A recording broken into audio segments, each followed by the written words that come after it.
Assalamualaikum warahmatullahi wabarakatuh. Halo guys, perkenalkan nama saya Hamdan. Kelompok saya beranggotakan Jaki, Raka, dan Septi. Kita hari ini mau mencari tahu tentang pengelolaan limbah. Dan kita hari ini mau menuju ke pabrik salah satu teman kita yaitu Septi. Lanjut saja ke dalam videonya.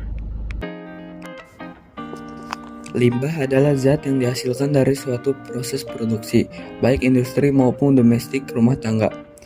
Secara umum, jenis limbah dapat dikelompokkan menjadi tiga, yaitu limbah organik, limbah anorganik, dan limbah B3, bahan beracun dan berbahaya. Yang pertama, limbah organik. Limbah organik merupakan limbah yang berasal dari jaringan organisme dan umumnya mudah untuk diuraikan. Yang kedua, limbah anorganik. Limbah anorganik merupakan limbah yang berasal dari bahan-bahan non-hayati dan umumnya akan sulit untuk diuraikan. Dan yang ketiga, limbah B3 atau bahan beracun dan berbahaya, merupakan limbah yang berasal dari berbagai macam bahan kimia beracun dan berbahaya.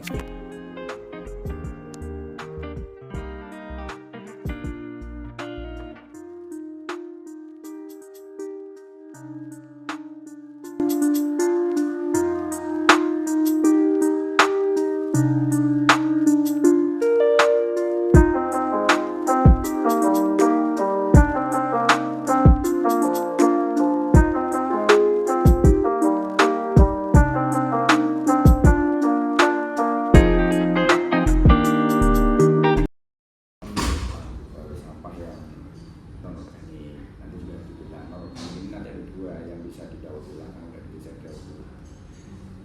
Terus ada limbah lagi yang limbah B3 yang ini istilahnya berbahaya, ini beracun ini harus benar-benar diolah.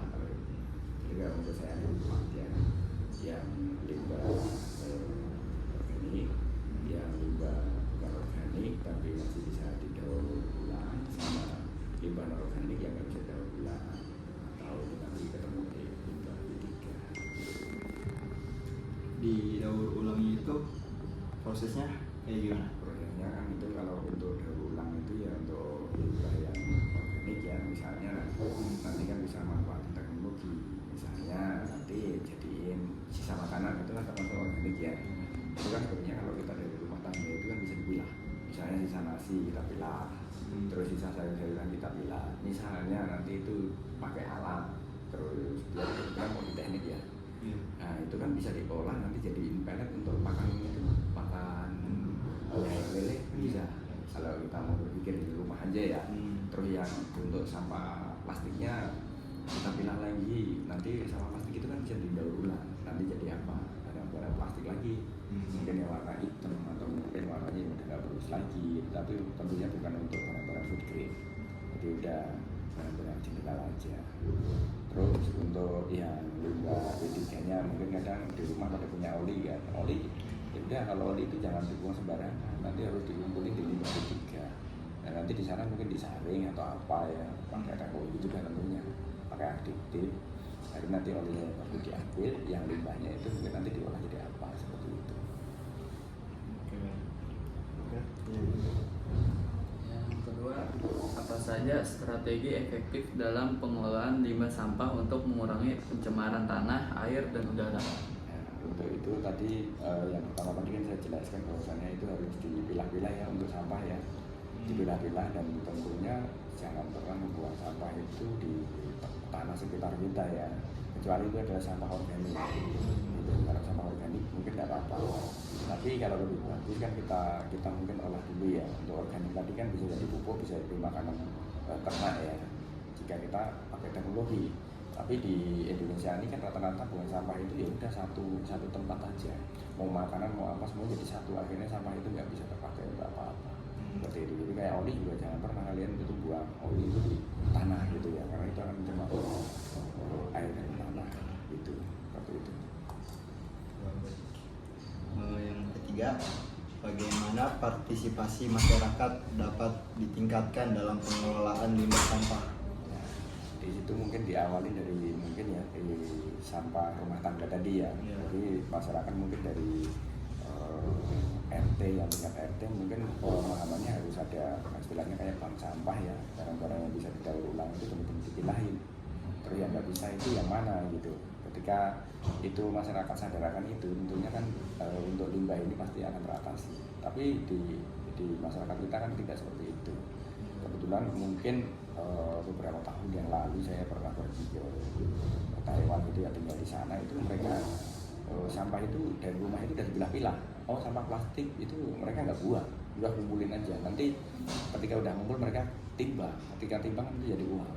Terus kalau kebetulan di sana kan warganya non muslim ya, untuk sampah bekas-bekas makanan itu kan mereka langsung untuk kasih pakan babi seperti itu. Nah kalau di kita ya mungkin kita mungkin di Indonesia ini karena rata-rata warga non muslim ya mungkin dijadikan pelet untuk makan ikan tadi seperti itu ya. Jadi dari masyarakat itu harus diedukasi seperti itu. Harus saling kerjasama ya. Iya. Pengelolaan limbah sampah. Iya. Lanjut. Yang keempat, apa peran teknologi inovatif dalam meningkatkan efisiensi dan keberlanjutan pengelolaan limbah? Nah, di situ mungkin teknologi dibutuhkan ya, satu untuk istilahnya untuk daur ulang dari barang-barang yang bisa daur ulang ya, misalnya kan kertas pun sebenarnya bisa daur ulang, dia nanti kan dijadiin bubur, nanti jadiin kardus yang warna-warna coklat itu sebenarnya kan itu. Nah itu kan butuh alat-alat untuk diciptakan. Terus kemudian untuk barang-barang plastik mungkin juga butuh untuk crusher, untuk mecah-mecah. Setelah mecah-mecah itu nanti juga ada lagi untuk mesin pelet, untuk jadiin pelet. Kemudian nanti udah dipecah-pecah, nanti kemudian itu dimasukin ke mesin lagi, nanti jadinya pelet. Ketika udah jadi pelet nanti itu udah bisa dicetak barang-barang plastik lagi. Tentunya dengan downgrade atau hasilnya itu akan lebih menurun dari yang sebelumnya. Misalnya dari bekas sisa makanan mungkin nanti turun mungkin jadi barang-barang rumah tangga yang bukan untuk makanan. Terus nanti habis itu yang terakhir mungkin nanti bisa jadi mungkin untuk pot dan sebagainya ketika sudah terjadi recycle lagi. Dan ketika mungkin nanti ada recycle lagi mungkin bisa jadi konblok dan sebagainya seperti itu. Jadi sangat penting, sangat dibutuhkan untuk teknologi tersebut. Selanjutnya, bagaimana pengelolaan limbah sampah dapat berkontribusi pada upaya global untuk mengurangi emisi gas rumah kaca? Ya, mungkin kita harus sadar juga ya, ketika kita punya sampah itu kurangin untuk bakar-bakar. Kenapa kurangin untuk bakar-bakar? Karena itu akan menimbulkan asap yang tentunya itu akan pencemaran. Selain itu kan juga panas juga kan seperti itu. Terus kemudian juga mungkin ya salah satunya sampah itu harus dipilah.